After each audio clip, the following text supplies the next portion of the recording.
Una sfida globale e di sistema che si può vincere solo tutti insieme.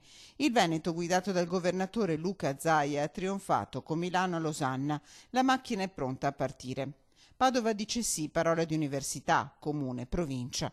Anche il comparto termale si unisce al coro. Siamo particolarmente lieti e felici di avere e di essere stati scelti per la realizzazione delle Olimpiadi del 2026 e sicuramente tutto il territorio ne avrà un grande beneficio. Saranno sicuramente di stimolo, come diceva il nostro Presidente, affinché la Regione Veneto, ma anche lo Stato, possa realizzare quelle infrastrutture che necessitano sul nostro territorio. In primo luogo il collegamento tra l'aeroporto Marco Polo di Venezia e la rete ferroviaria. Un tarlo per le terme e la mancanza di un collegamento ferroviario con l'aeroporto di Venezia.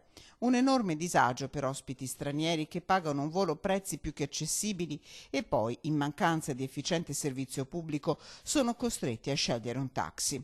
Trasporto pubblico, ma anche strade da rinnovare da e per i luoghi di gara, da e per le diverse città venete. Come già a Padova, anche le terme sono pronte ad accogliere le nazionali in preparazione.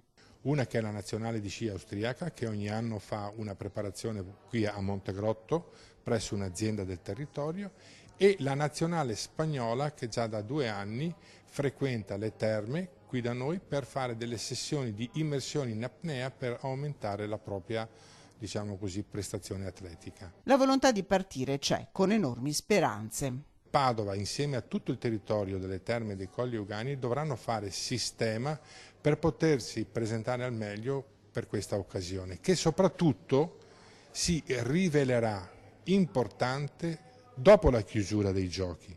Come insegna l'esperienza di Torino 2006, i benefici si aspettano infatti anche a lungo termine.